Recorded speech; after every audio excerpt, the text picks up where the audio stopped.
You know why? In my mind, many people are scared.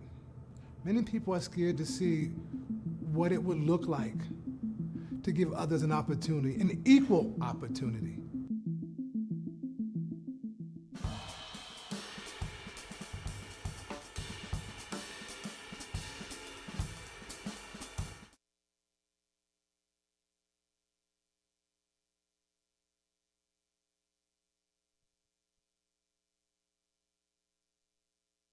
You know why? In my mind, many people are scared. Many people are scared to see what it would look like to give others an opportunity, an equal opportunity.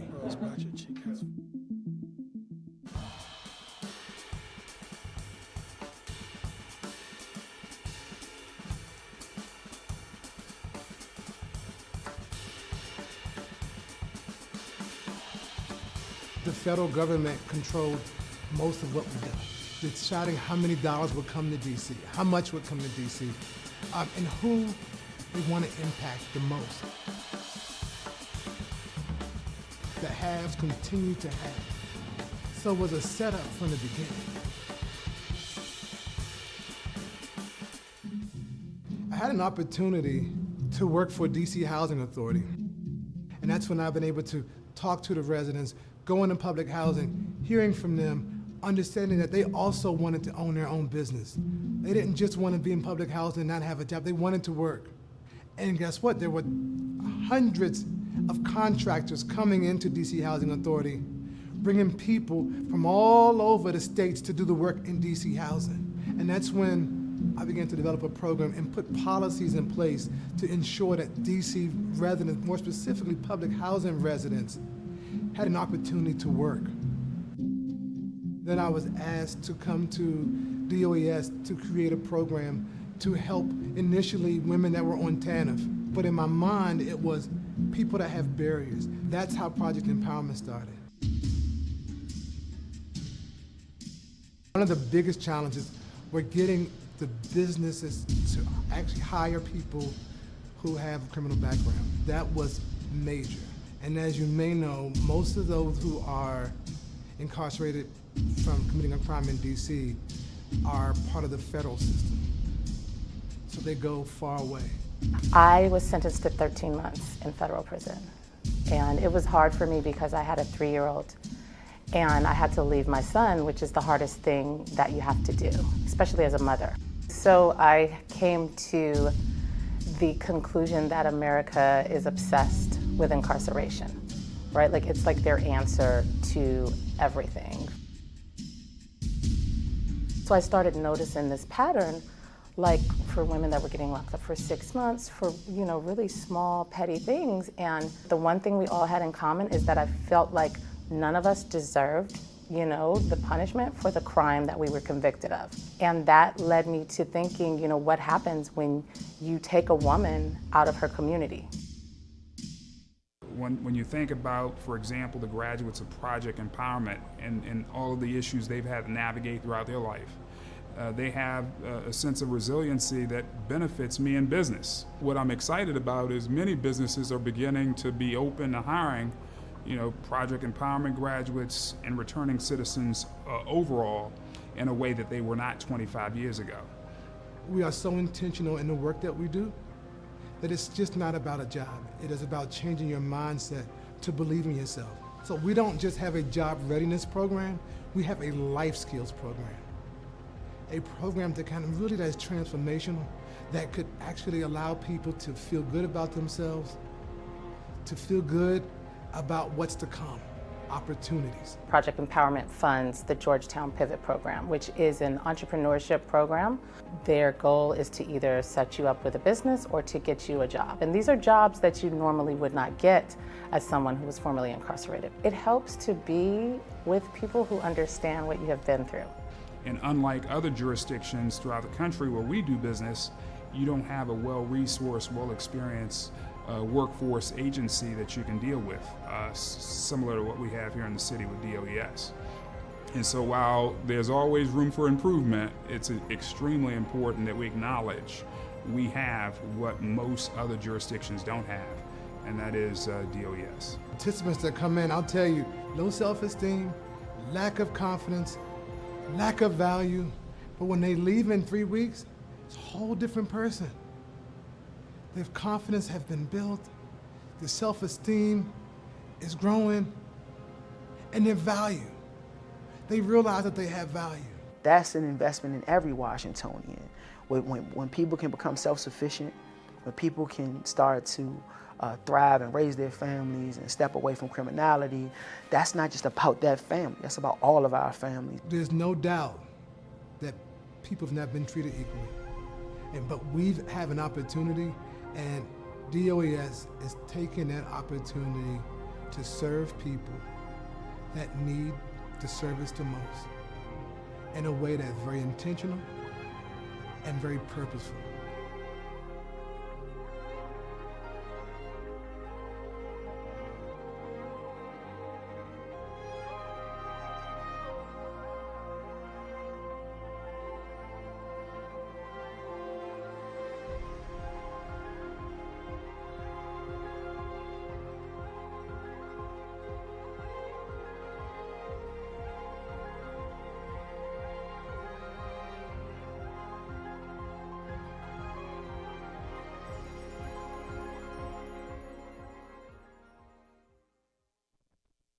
If you're watching this, that must mean that you're ready to start the process of applying for DC-based unemployment benefits. This short video will give you the overview of what you need to do and some very key things to keep in mind throughout the process. So, first things first, let's talk about eligibility. To qualify for unemployment insurance benefits in DC, you must have earned enough income in the recent past, be unemployed through no fault of your own, be able and available to work, and actively searching for work during your benefits period. Also, if you filed a claim in another state, you may not be eligible for benefits. Before you start your claim, we've got a handy tool on our website that can help you estimate your weekly benefit amount. Just enter your gross earnings from each quarter of your base period, and the tool will calculate the rest for you. Keep in mind that you can only file your claim online at dcnetworks.org. Once you're there, just click on Register for an account, and we'll ask you a few questions to help determine your eligibility. Be sure to take your time and enter accurate information so we can process your claim as smoothly as possible. Within 7 days, you'll receive a monetary determination letter that states your wages from the past year and whether you've been declared monetarily eligible. So, you've submitted your claim, but you're not quite done. While you wait for your monetary determination letter, be sure to read our Claimant Rights and Responsibilities Handbook. It'll help you understand what to expect and avoid any accidental fraud. Also, keep an eye out on your mail and email for communications from us. We might need more information from you, and there are usually deadlines that you'll need to meet. And don't forget about weekly certifications. You already filed your first one as a part of your application process, but you'll need to file one every week to stay eligible for benefits. You'll need to confirm that you're actively seeking work and willing to accept any reasonable job offers. Remember, just because you're monetarily eligible doesn't mean you're eligible for benefits. We'll still need to evaluate your reason for separation and make a determination within 21 days. If you're approved, great! You'll receive your first payment within 21 days. Keep filing your weekly certifications throughout your 26-week benefits period, and you'll be all set. But if you're denied, you can file an appeal with the Office of Administrative Hearings within 15 days of the mail date. Okay, so that was a lot of information. Don't worry, we're here to help you through the process.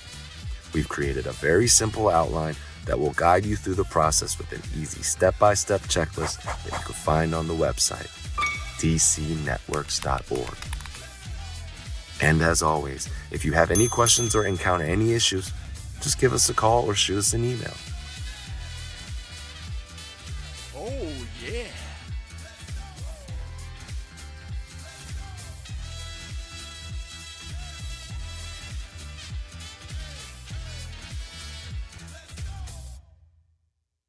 I never liked that. Oh, I'm an artist.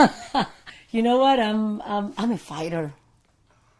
I think I'm a fighter. Probably 7, 8 years old. I got a little transistor radio. Every night in bed, I would just cut it on real low, and I saw my mom's light go out. Cut it on real low and just be listening, man. And the music, I mean, it just took hold of me. Looking back now, I knew then that that music would be the soundtrack to my life. With this grant, I could really do exactly the project that I had in mind. And I worked with that grant for a year. I wanted to do a workshop where these women felt, the space to really share their stories. But I really didn't start believing that I could be a professional artist until I went to my high school, Duke Ellington School of the Arts. I was doing installations, really kicking off my career. Then COVID happened and it kind of shut everything down. I would go from a bilingual school in the daytime to being in a very Asian household in the evening. And so there were all these different cultural voices happening. And so what I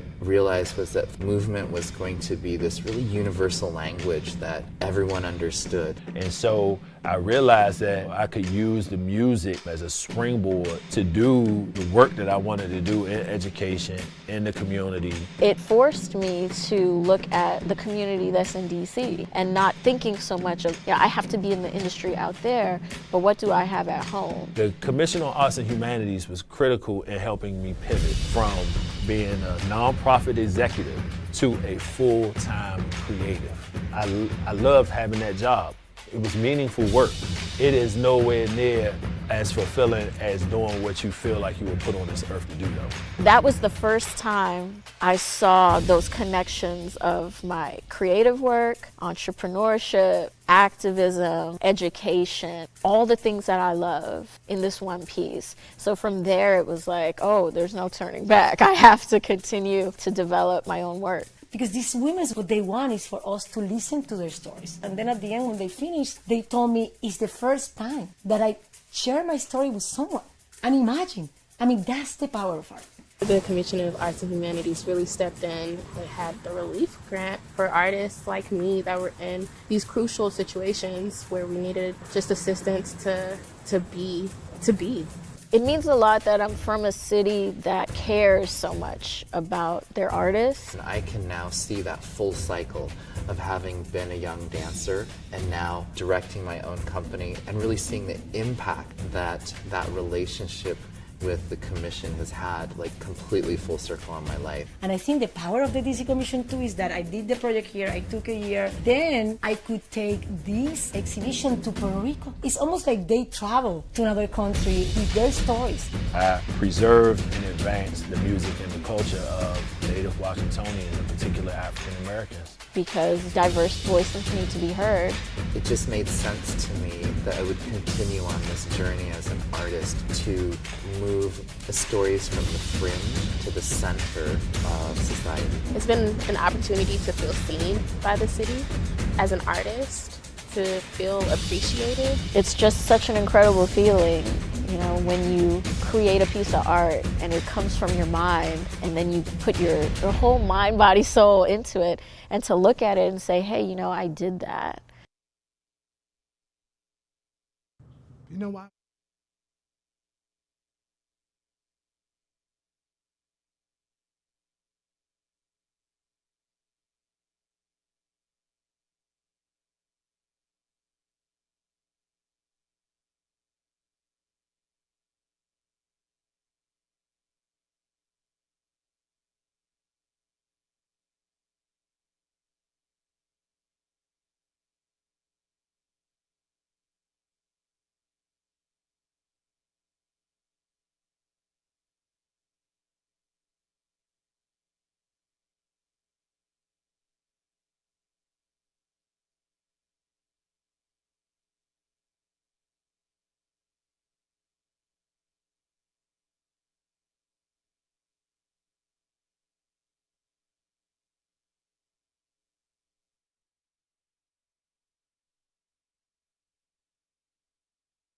Good evening. Welcome to the 2024 DC Debates.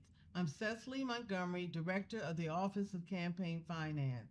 The 2024 DC Debates are the first slate of debates under the Fair Elections Program for the 2024 election cycle. Started in 2018, the Fair Elections Program is a voluntary public financing program operated by the Office of Campaign Finance to support candidates for local political office in the District of Columbia. All FEP-supported candidates in citywide contests are required to take part in the debates. We hope these debates will help the public learn more about the candidates, their positions, and policy platforms. We want to thank our partner organizations and the candidates for participating in this process. Thank you for joining us in our mission to help inform DC voters about the Fair Elections Program candidates and their position. To learn more about the Office of Campaign Finance or the 2024 DC debates, please visit dcdebates.com. The debates will remain on the website through primary day, June 4th, 2024, for those who could not watch or listen live. Thank you for your support, and with that, let's meet our candidates. Good evening, ladies and gentlemen, and welcome to the 2024 DC Fair Election Program Democratic primary debate for at-large members of the DC Council. I wanted to make sure I said that right. I'm Sam Ford, and of course, there are two gentlemen who I think care a whole lot about this city who are vying for this seat. The incumbent is Robert White, who is seeking re-election, and the challenger is Rodney Red Grant.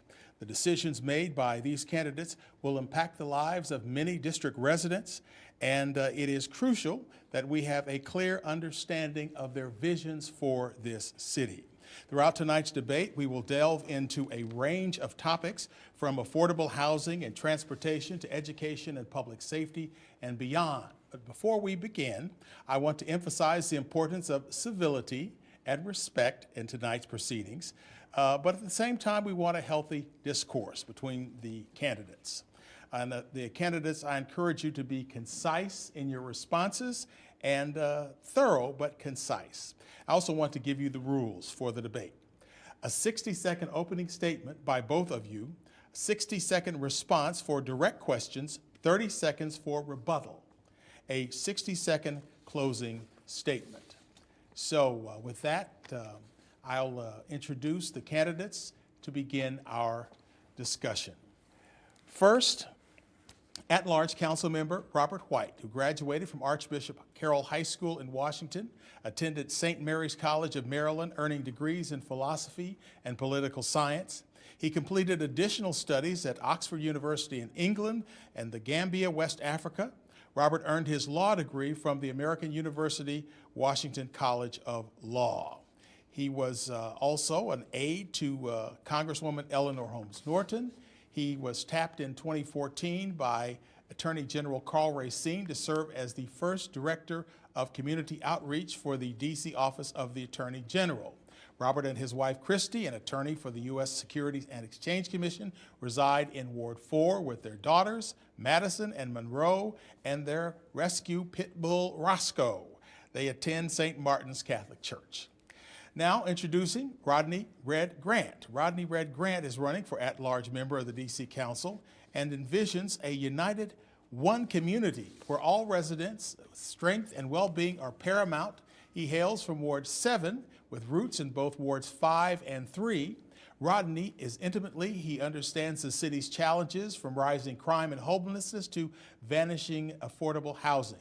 As chair of public relations, he partnered with Black Women for Justice and passionately advocates for vocational education's return to address education and employment disparities. He's crucial in crime prevention.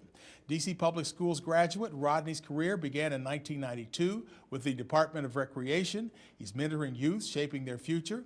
As a husband of a retired police officer, father of 3 girls, and experienced budget manager, he values community safety and financial prudence. Rodney's philanthropic work, like his filmmaking program, Don't Shoot Guns, Shoot Cameras, and nonprofit Beyond Your Block, underscores his dedication to youth. He brings humanity and compassion to politics, offering authentic leadership for a thriving, just, and passionate D.C. For Rodney Red Grant, running for at-large council member, and he is concerned about the city's community's well-being. So that is the introduction, and now we will begin with the opening statements. We'll start with Councilmember White. Thank you. I'm Robert White, a native Washingtonian, husband to a woman who has no equal, father to 2 little girls who own my heart, and someone who lived my childhood here in a time of violence, in a family that struggled with the cost of housing, incarceration, and displacement, like so many other people in this city. As a council member, I've used my experiences and my conversations with you, members of the community, to produce real results. In my 2 terms on the council, I have produced the most expansive early childhood education program in the entire country, a full reform of DC Public Housing Authority, creating a free master's in social work so that people from our community can be part of solving our most difficult problems. I'm creating the biggest expansion of vocational education that our city has ever seen, and creating a system of mentors for students across our city. I have done hard things because I've listened to the community. We have more hard things to do, and I'm asking for your vote because these times matter. Mr. Grant. Thank you, Sanford, for moderating this great event. My name is Rodney Red Grant. I am a DC Southeast Washington native and a Washington community leader. I am a husband of a retired police officer and a Hall of Famer. I have 3 beautiful daughters, and I have 2 beautiful granddaughters. People always ask me, why should they vote for me? Because I'm already doing the work. I've already the chairman of public relations to bring back vocational education to Washington, D.C., which will make it the strongest vocational system in America, teaming up with Black Women for Justice. And we also started programs like Beyond Your Block, where we help young people get off their block. We've taken them to the White House, African American Museum, and different places like the Commanders game. And we're going to continue to take them different places. And we also have Don't Shoot Guns, Shoot Cameras, where we started in Ward 8, put it in Ward 7, Ward 5, implemented it into Dunbar, Eastern, and Johnson Middle School, where we show our young people how to make films from thought to theater. So we have to get involved with their lives. It's that time. I'm Rodney Red Grant. I'm asking for your vote on June 4th. Now, one thing that's sort of interesting is that we are not at the place where we planned to be when we were going to start this debate, because the building was evacuated here at George Washington University campus. The main campus is where we were, but we had to leave because of that situation. And so the first question is going to be about that situation. You had Republican members of Congress coming to George Washington University and basically criticizing the mayor and police chief for not moving on the students at the request of the university. They held back. And so my first question to you is, what's your view on how this has been handled? And I'll start with you, Mr. Grant. Well, first of all, this situation that's going on around our country is becoming a divide for us. Our city needs a come together moment. And when it comes to our students at George Washington University, you can't send police officers in there and snatch them out the classrooms and do different things like that, because we are humans. And if we're not humans to people and we can just be snatched around, then what are we doing out here? So I want to make sure that we understand that these individuals, our students at George Washington University, are humans, and they have the right to protest. They have the right to use their voices. And that's what Washington, D.C. is about, making sure we all are able to use our voices, because people want to silence us, and we will not allow them to silence us. So we have to be careful when it comes to this situation in general. Mr. White. There is cruel and indiscriminate violence happening in Gaza, and these students see it. They see babies being left in hospitals because of evacuations and dying. They see elderly people losing their lives. They see innocent people starving. And these young people believe that we should do something about it. They remind me of what young people did in the civil rights movement. They remind me of what young people did during apartheid. They remind me of what young people did after MLK was assassinated. Our youth often lead us because as we get older, sometimes we get too lost in the gray and the young people don't.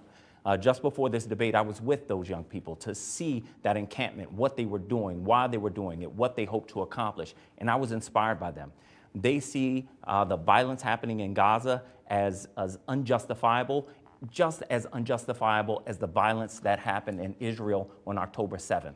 We have to stand for humanity, and if we cannot have peaceful conversations about difficult issues on college campuses, then I don't know where we can have them. Okay, so I assume both of you are against using the police against them. Is that fair to say? I'm definitely against it. That was the impression I got. Nonviolent protests. Yeah, for nonviolent protests, yes. Okay. Now, you know, during the George Floyd protests that we had here a couple of years ago in 2020, it didn't happen, but some of the Republican lawmakers were calling for the federal government to take over MPD, control of MPD from the mayor. And of course, there were disputes, disagreements about what the police should be doing between the Congress and the administration to some degree, as there is now. The possibility of that happening, let's say with a Republican or strengthened Republican majority, with a Republican president, perhaps. What's your view on that? What should DC's stance be, and are you concerned about something like that happening? I'll start with you this time. I am concerned because most members of Congress don't give a damn about the District of Columbia. They want to use us as pawns. If they want to control our police force, then we have to ask what was going on with their police force in preparation for January 6th. Do we really think that they are capable of running our police force after they failed? I also want to ask, where were they on having a police force in Charlotte when there were racists and anti-Semites marching around with torches? They were silent then because it wasn't politically convenient. So I don't want members of Congress using the District of Columbia as political pawns. I want them to stay in their own lane and let us handle things the way that we should, because the District of Columbia has a better track record for handling issues than Congress does. Mr. Grant. Well, I'm gonna say it like this. You know, members of Congress have already started paying off people like Mr. White. So I look at life. Don't. You will have a rebuttal. Yeah, they've been paying off Mr. White for a long time. So he himself understands what's going on. Just like he acts like he doesn't understand about affordable living. But statehood is really the question here. You know, we're living in a city where we are not a state. So we're vulnerable to the federal government at all times. So they're able to come and talk and whisper in ears and get information that they shouldn't have. We have to have statehood. We have to fight now for statehood. And if we don't have it, we're in trouble, because they're going to eventually try to take away home rule. That's what's in effect right now. If you remember, 1867, black men got their right to vote. 10 years later, they took away the whole right to vote for everybody in the District of Columbia. It didn't come back for 100 years. And we don't want that same situation to happen again. So we need people in office that understand how to make great relationships with Congress and not just have them whispering in ears. Yes, Council Member, 30 seconds. Aren't we tired of dirty politics? I don't see where that gets us. What you'll hear from me in this debate is clear ideas about what I've done, a clear vision for the future of this city. I need not diminish somebody in order for my ideas to project, and I regret that this brother thinks he needs to do that, but I think he can do better. One question on crime. Do I get a rebuttal to that rebuttal? No, you don't. You don't. We get one rebuttal. Okay. You start it, he gets all right, cool. Okay, that's how it works. All right, cool. But anyway, on another topic on crime, Gregory Pemberton, who is the chairman of the D.C. Police Union, has frequently castigated the D.C. Council as being soft on crime and anti-police. While crime today is down somewhat from this time of year ago, when it was really off the charts, do you think the council went too far in cutting back on police resources in the wake of the George Floyd murder? Do you think D.C. needs more officers? I'll start with you this time, I think. Well, my opponent, you know, he wanted to defund the police, and here we are right now. We're in a situation where we have unsafe streets right now in Washington, D.C. And it's not just east of the river anymore, it's everywhere in the city. And now people are paying attention. So we have to have leaders in office that understand that our city needs to be safe every day. Our young people are out here committing crimes, and our young people need to have vocational education in their lives. They need to have skill training in their lives. They need people who care about them, Sam, because if we don't have people in office that they care about and that they're relatable to, then we're going to fall short with them. They relate to me. They know Rodney Red Grant in the communities. They know me in these communities. They don't know Robert White in these communities. These young people They're in a situation where guns are in their hand. I'm taking the guns out their hand and replacing them with cameras. It's time to replace things like that with different things for our young people. Give them opportunities. We love our young people. We got to continue to show them the love that they deserve. Yes, sir. Look, as I would rock my oldest daughter to sleep when she was a newborn in the middle of the night, I would frequently hear gunshots. And I would wonder how close they were and how close they would get. So that fear that people have in this city is one that I share because I'm a member of the community. But that's why I'm about solving problems. A lot of people want to dive into this divisive, quote unquote, defund the police debate. We have always had more officers and more money for officers than the year before. But at some point, we have to realize that it's not just officers that solve problems. And so are we going to be about petty debates, or are we going to be about solving problems? I'm about solving problems. Here's the reality. We have a broken 911 call system, so no one is held accountable if you can't reach emergency responders. We have a crime lab that's lost accreditation and don't have enough people. You can't hold people responsible if you can't prosecute the crimes. So the real issues are not sexy, but they are the things that will make us safer, quicker. That's why I have public safety legislation that focuses on the things that will make us safe, and legislation that focuses on prevention so we can catch more of these young people before they go down the wrong track. Now, it's an interesting thing that, let's say in the month of March, you all passed what I would consider a tougher crime bill. And, you know, it has provisions like temporary drug-free zones. It creates a new felony for organized retail theft. Particularly, you know, we've seen these pictures of mobs going into CVS. And while there's been some drop in violent crime, what can the council do to improve public safety given the situation that we have now? Sam, we got to move away from PR and listen to people who have the real solutions. Drug-free zones are a PR stunt. The issue of open-air drug markets is real, but there is nothing that the police can do under drug-free zones that they couldn't do before the drug-free zones. It is illegal to carry firearms. It is illegal to sell drugs. It is illegal to do drugs anywhere and everywhere in D.C. Same with retail theft. It is already illegal. We need to enforce these things. We keep trying to message and PR our way out of real problems. And as a leader, I keep standing up to say, look, I am working to dissect these issues to figure out what is broken, what will solve them, and I focus on solutions, not the PR, not the divisive politics. Robert's going to talk about his legislation and what he put in place, but are we safer here in Washington, D.C.? No, we're not. You know, we got to continue to push for safety. We're not safe here.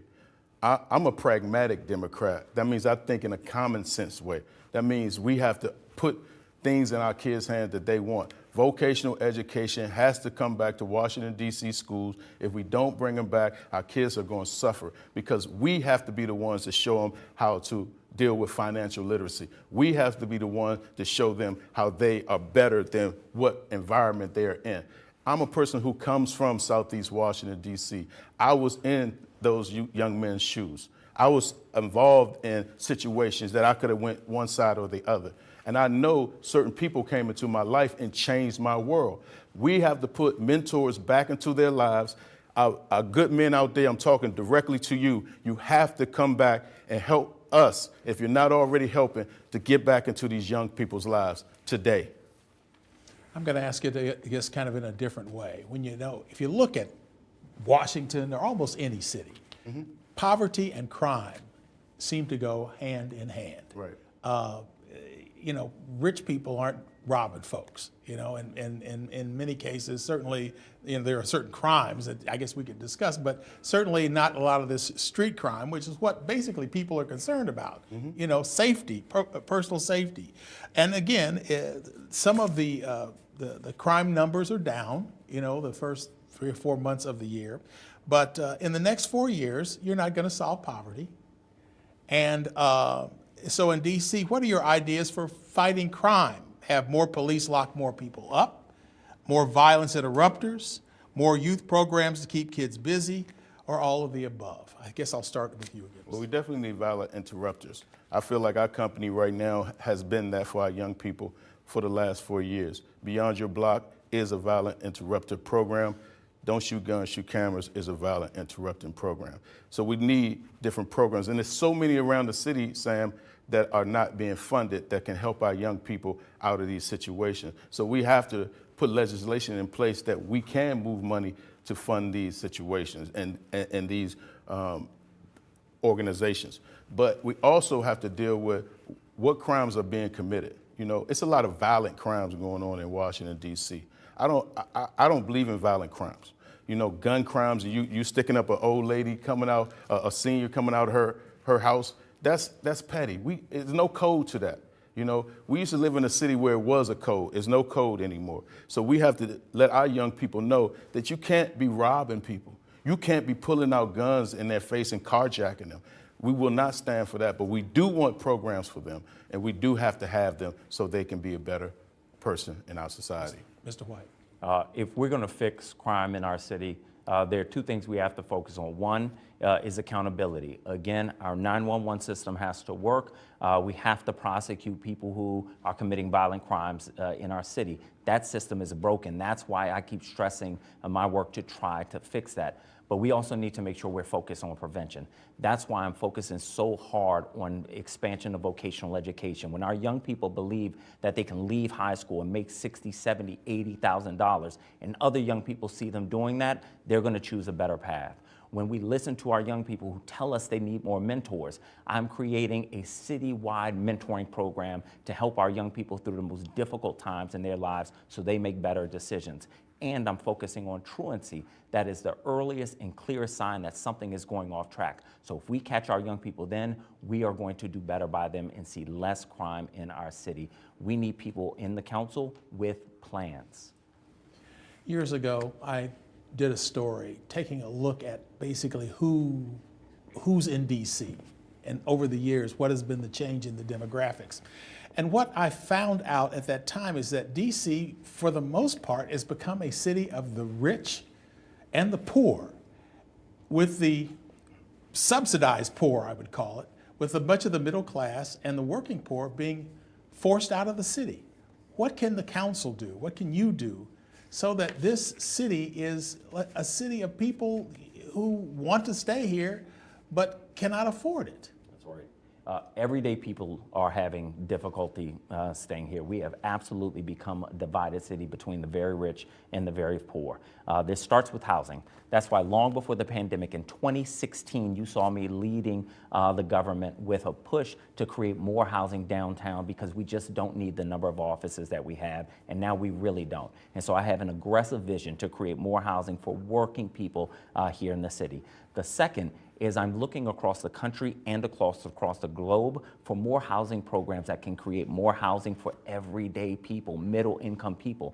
These are the people like my family who have been all but displaced from this city over the past 25 years. The last time we had an economic crisis, we fixed it on the backs of the native Washingtonians who were struggling.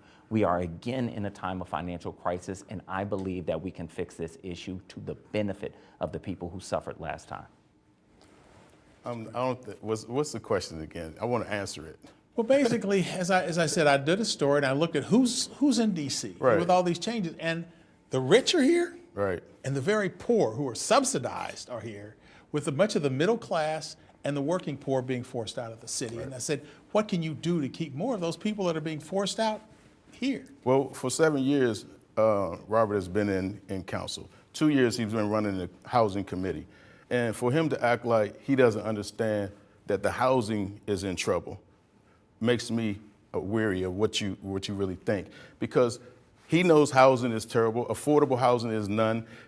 People are being put out their homes, becoming homeless around this city. Encampments are being wiped away. And they're trying to push everybody who was really from DC out of Washington, DC. I am from DC. I saw the change come. And you have too, Sam, from where we were 79% African Americans to now where we are. And it's a beautiful time. But we can't push our people out and not give them places to live. And that's what's happening in Washington, D.C. We have to bring equity to the city for our young people. Bring a downtown that's really a downtown. And you said time? Okay. And bring a downtown that is really a downtown. Rebuttal. Yeah, that was very vague, so I'm not sure what the plan was, but in the year and 3 months, Of the simple hold on, fact, brother. It's In not the year vague for and the simple fact let me that let him you are finish. the housing Can I- committee. Is it my turn or is it your turn? You run the housing committee. Is it my turn or your turn? It's my turn. How about that? It's my turn. It's It's not my though. turn. It's Gentlemen, my turn to take your place at large. It's my turn. Gentlemen, give some okay, ideas, let's. though. If we are giving Okay. ideas, No, we're you're going not. to make You're sure our talking. city is safe again. and It you're is not going to Mr. be It is in Mr. office. White's turn to speak. I'm sorry. Yes. Thank you. This is how these things work. In the year and 3 months that I've been chair of the Housing Committee, I've done a complete reform of public housing. We now have a timeline for getting our broken units back on. I have revised the process of getting people who are unhoused into housing by identifying where the backlogs were and fixing them, including creating a free master's in social work program to help do that. I've created new enforcements to hold landlords accountable. So can I fix everything in a year and 4 months? No, but have I done more than most people would do in a year and 4 months? You bet I'd have. The mayor's proposed budget, in that budget, she cuts funding for ERAP, the Emergency Rental Assistance Program, in half. And the mayor says that some of the recipients have been engaged in fraud and abuse. Do you think she's right? I don't think she's right all the way, but I think people do take advantage of the system sometimes. And they mess it up for everybody else who's not taking advantage of the system. So we have to deal and have real accountability with people who will have these programs and really delve into who they are and what they're doing, because a lot of these people need that housing money, that ERAP money. You know, when you're starving and you don't have anything to eat and you need your SNAP, when you need the rental assistance, you need your ERAP. And people are playing with our residents here in Washington, D.C., making them go around the circle. You call down there to get information from people, they don't give it to you. So we need fighters in office, people who know the problem is going on and fight. Go out in the streets, boots on the ground, because our people are screaming out that they need help right now, Sam. Mr. White. I'm glad my colleague believes we need fighters. Here's what I fought for. In this fiscal year, the mayor proposed $8 million for emergency rental assistance. I got it up to $63 million because I'm fighting for people. The mayor's tried to take that money, and I fought that back as well. Now, the mayor has claimed multiple times that people are abusing the system, but has never given any evidence. But I have asked her for recommendations for reforming the program, because every program can be reformed. But let me tell you this very clearly. When people are deciding that they're going to apply for a program to pay for rent so that they can use the other money to pay for food, that is not fraudulently using a program. That is making the best decisions for your families, and that's what most people are trying to do. Right now, the D.C. Council and the D.C. CFO seem to be on a collision course. Chairman Mendelson says he plans to ignore the CFO's restoring funds to the rainy day fund. He plans to ignore that. Mayor Bowser says she doesn't like it, but nevertheless, in the budget, she follows the CFO's directives. But the CFO, and he says that he sees rougher times ahead, not necessarily right now, but coming up. He will not certify the DC budget unless another $217 million over 5 years is put in the reserve fund. So the CFO insists on it. Mayor Bowser says okay. Chairman Mendelson says no way. What do you say and why? I say we need to listen to the law. The law indicates how long the city has to pay back funds that we borrow from our rainy day fund. We have a plan to do that. The CFO is going beyond that. I understand why he wants to, but he is going beyond his statutory authority in making policy decisions. The policy decisions are for the council, and the council right now is looking at a city of people that are struggling. We need to make sure that we show up for those folks in a responsible way. So the CFO is overstepping. We have to make sure that we heed his warning, but we have to proceed from a policy standpoint in the way that's best going to protect our residents. And there are too many programs being cut too deeply. We need to restore all the funds that we can to those programs. Mr. Grant. Well, the CFO wants to put it in a reserve. You know, long as it's going to the right places. East of the river is struggling right now.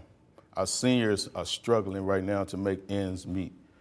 And we have to put money into those programs. We have to help our individuals in Washington, D.C. that are struggling.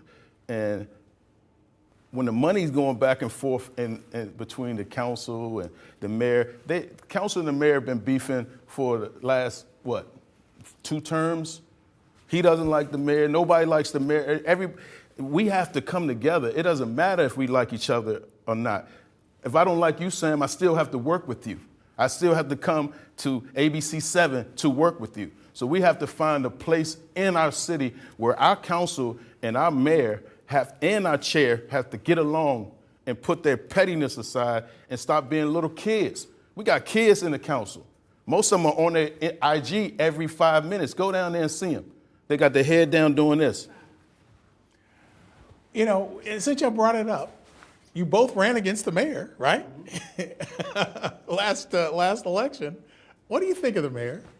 I wish we could work with the mayor, but this started before I got to the council. No council member, no attorney general has been able to. And it's unfortunate. It is not to the benefit of the city. But what you see is I work with my colleagues very well. I work with the attorney general very well. And I've tried multiple times to work with the mayor. The reality is that our politics are different. And I have to keep my politics focused on the people, accountability of our government, and I'm not going to compromise those things. So yes, in an ideal world, the mayor will work with the legislative branch, but that's not the world we live in. So I work in the system that exists as I work to improve it. Do you think she threw y'all under the bus on this crime bill? She threw us under the bus on everything. The mayor is responsible for public safety, and she has fallen flat. She has a budget of about $1 billion to keep the city safe, and she has people convinced that it's the council that's not keeping us safe. I think it's the most ridiculous thing in the world. Accountability goes to the top of the government, and if you don't want that accountability, you should abdicate that seat. You ran against her too. Yes, I did. I came in second in the general election, and it was a great fight. And I look at life like this. We're not going to agree on everything, but as long as you care about these young people in Washington, D.C., I can work with you. If you're looking at these young people like, man, I don't need to deal with them, I don't need to work with them, then I can't deal with you. So I'm more of a person that I want to put these programs in place. I want to make sure that the relationships between the council and the mayor is right, because when we're not working together as a council, mayor, and the chair, because those are our branches of government, there's only 13 people that have to make decisions in Washington, D.C. government, the mayor, the chair, and the 12 council members. So what do you think of the mayor? I think that she has been in office for 2 terms, and I think that a lot of people are critical of her. And right now, my thing is, the mayor, she's never done any bad thing to me. I just think that she's not listening to the constituents all the time, you know, and we all got to be better listeners in life. But, you know, she's still a black woman in America, and she's still trying her best, and she needs people she can count on and talk to. You know, maybe she needs to call a Red Grant so I can come and just say, hello, this is what we're doing in the community. Let's take these programs to the next level. DDOT and its union and its Vision Zero plans have had a significant impact on DC's streetscape. I've heard residents along Alabama Avenue in Southeast Washington complain about losing parking, and looking at some of those bike lanes, you might see 2 bikes in 90 minutes on those lanes. So the city has given its plans for bike lanes recently on Upper Connecticut Avenue, and they said they're going to drop it. They're not going to go ahead with those bike lanes. What are your thoughts on how the city is handling these matters? I'll start with you. All right, well, first of all, I think we need to rethink bike lanes. You know, not get rid of them, not pause them, but rethink them. Like when you're on Minnesota Avenue and it's traffic up the butt, we got bike lanes and you don't see any bikes. This is the truth. I sat and watched it. No bikes in the bike lane. So why are we taking up another lane that we can keep traffic flowing? And especially down on Benton Road and Minnesota Avenue where most of the traffic is. So that needs to be rethought. And a lot of other places in Washington, D.C., me and my wife are bike riders in real life. We take Florida Avenue down and it just stops. It's like they just stopped the project. We got to go and finish these projects, and some of these bike lanes are in terrible spots, in terrible places. We got to get some side streets that they can go down, and it'll be safer for us. You know, bike riders, we just want to be safe, but we need to deal with the scooters and everything else that's in the city. You know, the Lime scooters, we got to get regulations on them. People just running lights, creating danger within our city. Yes, sir. Look, every modern city is multimodal, which means there's a safe way to commute. If you drive, if you walk, if you bike. We haven't reached that in the district, and I think we've done ourselves a great disservice because there has not been enough listening to communities about the best routes for our connected bike lanes. We keep trying to put them down corridors that invite so much grief and pushback that we work in fits and stops. We've got to have better dialogue with communities to get this done. I've seen the lack of dialogue impede progress on bike lanes. Most people don't oppose bike lanes. They oppose them being shoved down their throats and not having any say in it. Another issue, the mayor's budget plans to end all funding for DC circulator buses in March of next year. Do you support closing it down? Would you end circulator service completely or pay Metro to take it over and run it? I prefer Metro to take it over and run it, and what I would want to do is have Metro audit its current uses, because I see a lot of empty buses running on routes, spending money that I think could be used for circulators that are used. So I think there's money there without putting more onto the users for Metro to take over the circulator. Mr. Grant. I mean, I'm a born and bred DC resident, so I've been catching the bus my whole life, Metro. We just know Metro. When I saw the circulator for the first time, I didn't know what it was, but I thought it was Metro. But now that I know it's a different company, I just feel like Metro can handle it.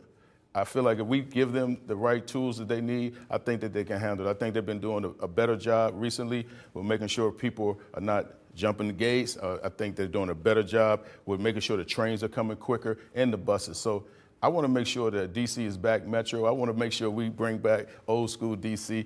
And I don't know what a circulator is. I haven't been on a circulator. I see them riding past, but you know, Metro is us.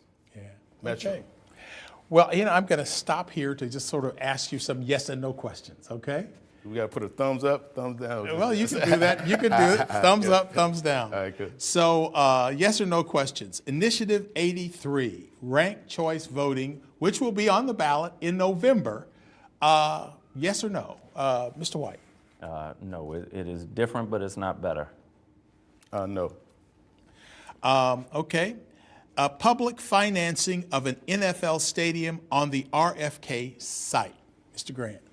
I love RFK. I want to bring back those championship games again. I want to bring the Commanders back here to Washington, D.C., and I want to use the site for whatever we need it for. But yes, let's bring RFK back. Let's bring our city back. Let's bring D.C. back. Let's bring our football team back, and let's give them what they need. We give money to everything else. You know, I want them to come back to Washington, D.C. We got 2 new stadiums. Let's build a stadium for the Commanders here. Mr. White. Yes on the stadium, no on public funding. Okay, all right. Another issue here, voting in local elections by non-DC residents, or non-citizen DC residents, whether they're legal or not. I mean, anyway, voting in local elections by non-citizen DC residents, yes or no? Yes, democracy needs to work, and there are a lot of non-residents who live here, who establish families here, and who have the same needs that we do. Okay. I agree. Yes, we have to give everybody an opportunity to be involved with this process. Voting is a right, and we need everybody to have the right to vote. So make sure you're voting on June 4th. Everybody, let's get our numbers up. It's time to get the numbers up. Making the current summer youth job program a year-round program of youth jobs. Heck yeah. Marion Berry was the first person to give me a summer youth job. I wish I could have had it all year round. That little $6 an hour made everything. I paid my mom's electricity. I helped her with a little, buy my own clothes to go back to school. It was a great time. So heck yeah, all the way. It's a whole year. Every year, let's get these kids some stipends. Let's get these kids some money in their pocket. Let's make sure that they can buy their own clothes. Mr. White. Yes, absolutely. It's not just about the money, though. It's about networks and work experience. Unfortunately, 97% of the jobs for the summer youth program are inside of DC government. We need the private sector playing a role here, and if the government steps up, they will. I want our young people having the best internship opportunities, the best summer opportunities, so they can network in a way that people who come from families with more money can already do. The last one here, was it a good idea of removing MPD resource officers from the public schools? Yes or no? Yes, it was. Unfortunately, part of that law required the mayor to develop an alternative plan. She did not. And so the reason that we ended up with a gap in security is because the mayor didn't follow her part of the deal, but we gave her years to do that. She didn't, and so unfortunately we had to reverse course. Good idea to remove the school resource officers from the public schools? Not the way it is right now, because we need our kids to be safe. I have a 15-year-old, and she's a middle school kid. And a lot of parents out there can attest to what I'm saying. They already feel like prisoners when they go through the gates at the school. You already got top-notch security, metal detectors, but that's not good enough. Fights still happen in the school. We need people that are gonna make sure they step in, and it shouldn't have to be the teachers. The teachers shouldn't be breaking up fights, and they shouldn't be carrying guns. Okay, like Tennessee you're talking about, that issue? Yeah. Oh man, Yeah. I hate that issue that they have to carry guns. Than Tennessee, yeah. Mm-hmm. So restaurants, we're going to talk about some of that stuff. Restaurant, you know, we got Initiative 83 was the ranked choice voting. Initiative 82, which passed, is about, of course, restaurants, which means basically that restaurant workers would get eventually the same minimum wage as other workers. But we see in a number of restaurants, apparently they're putting a service fee on the bill. Mm-hmm. So your reaction to that, in this case, what's your reaction to the service fee and why? I hate sneaky people, period, point blank. If we already voted, and I did vote yes to make sure that our workers' service made sure that they got more money because they deserve it. Because some people, they tip, but they don't tip. So we got to make sure that they get their money. But we also got to find a way to protect our small businesses too. And some of these owners are shutting down because they can't afford to pay their employees. So we have to have a medium. We have to come together and talk to our owners, talk to our employees, and what is a medium that can be helpful for both parties? Mr. White. So the service fees is something that I oppose, right? Tell me how much the hamburger costs and let me pay that amount. Don't give me a bill that shocks me at the end. You know, my wife and I are both government workers. We got kids. We can't go out to eat that much. And when we do, the last thing we need is to be surprised by service fees. The service fees are inconsistent across the city. They add confusion and they hide the cost of the service that you're going out for. So they're unnecessary. Get rid of the service fees. Tell us how much the food costs and let us tip our workers on top of the wages they're already making. Now, I've been here a long time in D.C. and I remember downtown Washington when it was horrible. I mean, there was nothing going. People left at 6 o'clock. They didn't come back. You know, some people walking around the library might get knocked in the head and robbed. And really, you know, despite all the problems today, it's a whole lot better than it used to be. But there are some problems. And in recent years, there's been a push to do something, particularly the effects of COVID. You know, some of those buildings are just kind of, they have facades and there's nothing behind the facade in essence. So given the real problems of office vacancy and other issues, what do you think should be done to help downtown DC? I'll start with you, Mr. White. Office vacancies had hit a historic high in 2016. We're 5 years behind the ball, and I've been pushing this issue. A few things we need to do. One, we need to transform most of downtown into a network of neighborhoods focusing on housing and the other services people need. Two, we need to pull our theater district together so that we have a full theater district like New York. We need to start investing in our artists so that we are keeping and attracting our artists and making the downtown a hub for people to come to visit for tourism. Then we need to look at international cities, the way that they open up markets in the evenings to bring in local artisans and musicians. The future of the DC's downtown is so much better than what it ever was, but as long as we keep hoping it's going to go back to something like 2019, it's going to die a slow death, and I'm determined to not let it do that. Yes, sir. Thanks to the great Marion Barry who put that deal together and made sure we had a great downtown, and we need to respect that part of it. Downtown does have these little quirks, and we do see open air markets down there sometimes, and well, all the time, let's say that. And we need to deal with that because we can't have people coming to games, people coming to events, and they are dealing with open air markets, and it's unsafe. Now, DC also needs to bring back a whole system I have already put in place that we're going to make sure our DC film tax credit is in place. Atlanta is making about $8.3 billion a year in filmmaking and television making. We make about $7 million. And I feel like if we get it together with our young people, our people around here right now that's on cameras, we can make DC the place where it's making $8.3 billion.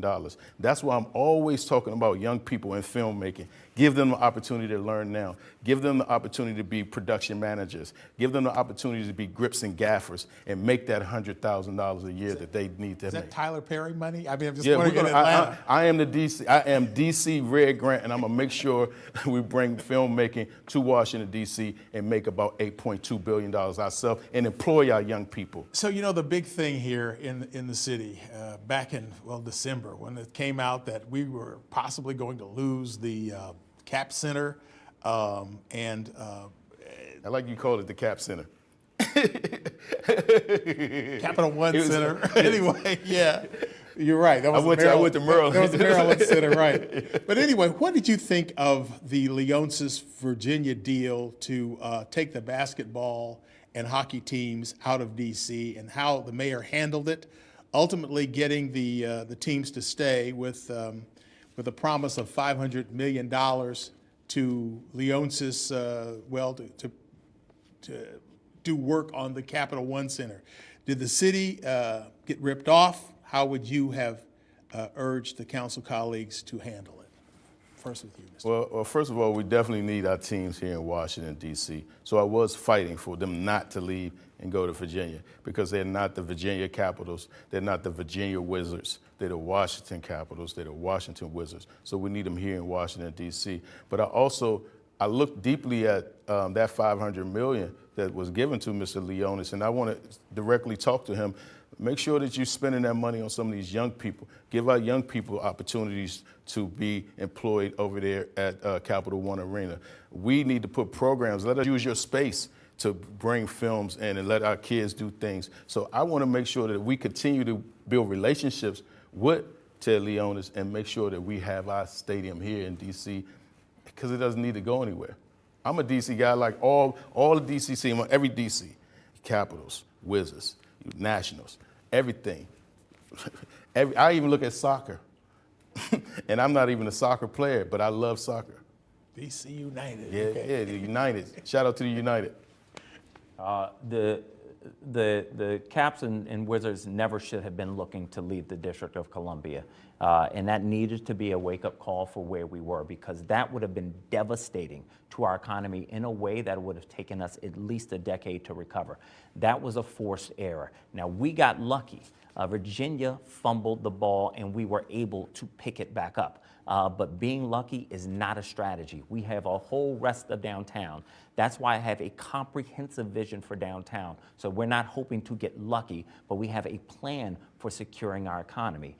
As with respect to Mr. Leonsis, I have sat down with him. I've talked to him about the importance of investing in our youth sports and embracing go-go and our other artists and looking for opportunities to serve the broader communities in their permanent workforce and in their programs. So I think they've been a good partner to the city. I think it's a good deal for the city. And I think the best days of downtown are yet to come if we stay focused in the way that I'm pushing us to do. Is tax cut a dirty word in D.C.? It's one of those things that you sometimes think about. Homeowners are in a city where the values of homes, and you can have a lousy house, but if you live in a certain neighborhood, I mean, the values of homes are going up. Yeah. And at the same time, I think people are struggling to pay these higher taxes. They keep going up and up. There's a real estate agent here who told me years ago, he says, well, when they raise the taxes, then that's when I get the calls from the elderly people, the federal workers, the people, they just can't afford to live in D.C. anymore. Do we ever have tax cuts in this city, or just continually? I'm looking for tax cuts. My Family house uptown. My grandparents bought that in 1963 for $14,000. That home is now worth over $900,000. But my family who lives there can't afford to pay those taxes. These are the types of dire calls that I get from seniors all the time. We cannot keep raising taxes. That's why in this budget, in addition, while everybody's talking about what we're going to spend and what we're going to tax, what I'm focused on is fiscal reform. How are we going to do more with what we have? How are we going to sunset the programs that are no longer necessary? And how are we going to have more oversight capacity from the council so that we can make sure that programs are working and we are not wasting money and asking people for more and more every single year? Mr. Grant. We know raising taxes have kicked so many people out of this city. They lost their homes. A lot of my family lost their homes because of tax hikes.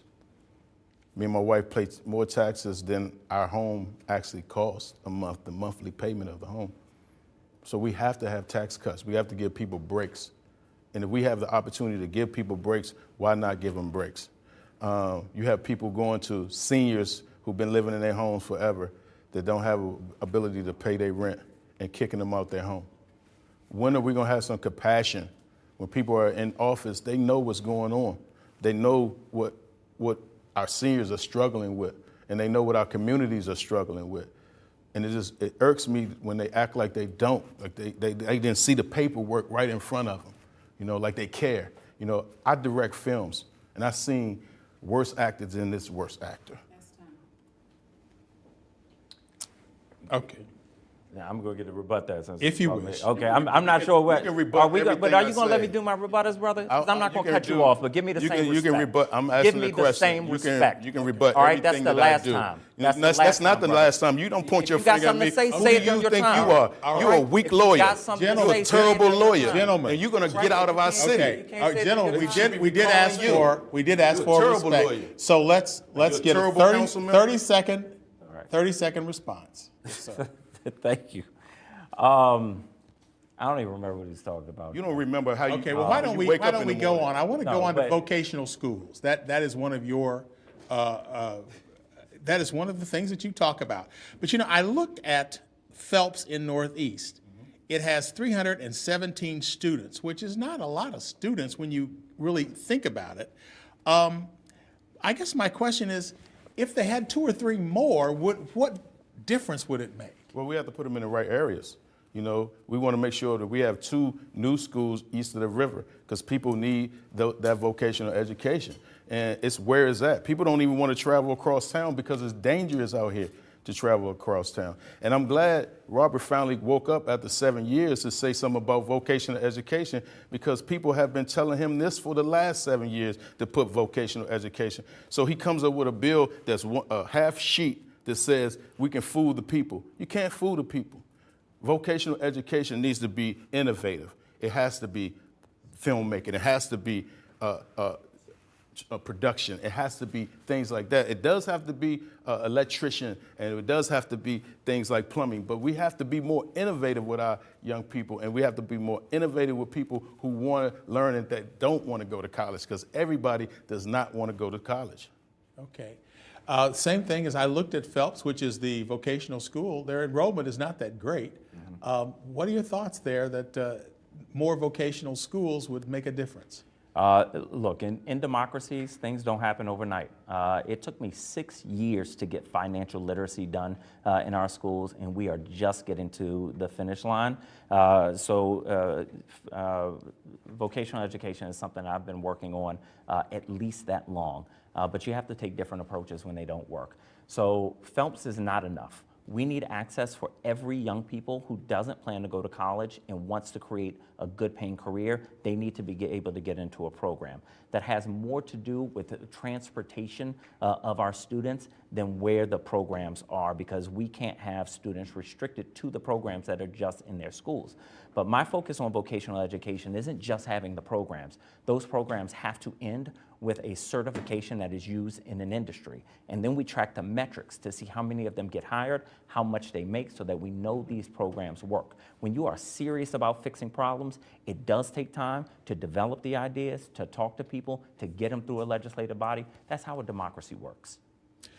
Another question I have is the bag tax. You know, we go to the grocery stores here and they say how many bags you want, or if you self-checkout, you're supposed to, you know, tell them how many bags you used, and you get charged 5 cents a bag. Now, you may recall when DC imposed the 5 cents a bag tax at grocery stores and elsewhere, it designated it for the cleanup of the Anacostia River. Well, the Anacostia Riverkeeper is crying foul, saying that the Bowser administration's new budget gives the vast majority of these funds, $3.2 million, just puts them back into the general funds of the budget. So what are your views on that, and what should the council do, if anything? Look, I have a very serious governing rule. You've got to be focused on solving problems. Too often government does things but doesn't solve problems.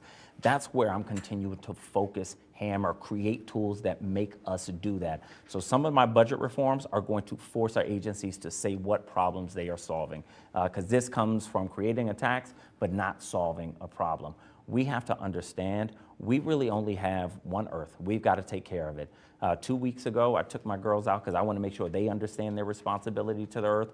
We did 2 hours of cleanup at Rock Creek Park and lugged our bags back and separated the recycles and the trash. But this stuff goes into our waterways. So the bag tax did reduce the number of bags, but now we're not using it to continue to clean the river and tributaries, and that is to the detriment of our environment. We can do better, but we've got to be serious about strategic plans. This administration has not been good at strategic plans, and it's hurting us, and it's costing us a lot of money. Mr. Grant. I'm going to answer very simple. We should have never had a bag tax. I think it's very petty to make people pay for a bag to take their groceries home. And if it's for the Anacostia River for people to get in there eventually to swim, I'm not ever swimming in the river. And I don't think, Sam, you're going to swim in the river. I think it's a hoax. My daughter fell in once. You snatched her out quick. I know you did, because she's not safe in that water. So, so as much as they try to clean it, they keep saying that people can jump in it. As soon as they jumped in, they say, oh, we might be wrong. So if it's for the Anacostia River to be clean, let's stop that bag tax immediately, because no one is getting into the Anacostia River to swim. Okay, well, you know, I guess we're coming to the end here. You all have a minute for basically a closing statement, and we're going to start with you, Mr. White. Look, we remember when Donald Trump said he was going to fix the border crisis, a big issue, by making Mexico build the wall. Simple solution. Remember when Red Grant said he's going to fix crime with quote-unquote boots on the ground? It is the same thing.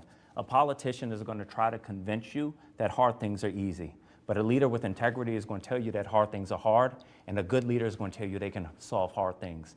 Hard things are hard, and I can solve hard things. I have a track record for getting things done. I don't run from the work, I run to the work. I run with the people, I'm in the streets. So I encourage you to check my track record. See if I communicated the clear ideas or if I just attacked my opponent in this debate. Vote for the person that's going to move our city forward. I've been moving us, I'm going to keep moving us. I am Robert White, I'm asking for your vote on or before June 4th. Let's get this done. Mr. Grant, you get the last word. Well, I'm glad he mentioned boots on the ground, because we know his boots are not on the ground. He's a Wilson building politician. But I want to say, I want to ask the people, aren't you tired? Aren't you tired of our young people dying in the streets on a daily basis? Mothers crying, grandmothers crying, fathers crying. Aren't you tired? Aren't you tired of politicians like Robert White, who will not fix anything, no matter if it's broken or fixed? He don't care. He smiles at you. He'll give you that good old smile. But we know better, because I'm tired. Because DC deserves better, deserves better leaders than him. and I am that leader. I'm going to make sure that when I get in office and become your next at-large member, I'll be able to listen to your problems, hear your problems, and not just be one of those individuals that say, yeah, let my assistant do it. So on June 4th, make sure you check the right box, and it's Rodney Red Grant. Thank you so much. I would like to thank both of you gentlemen. I've interviewed both of you over the years, and certainly I like both of you, you know, even though you kind of dispute with each other. But I think these are two good men. I think we have two good candidates here. And the election is June 4th, the primary election. May 10th, the mail drop box is open, and May 26th through June the 2nd, there is early voting, so you can start planning ahead. I got my voting guide in the mail yesterday, I think it was. But anyway, certainly nice to talk to these gentlemen, to hear the issues here in the city, and you know, let's hope that the better person wins and that we move ahead here in Washington, D.C. I'm Sam Ford. Thank you for joining us.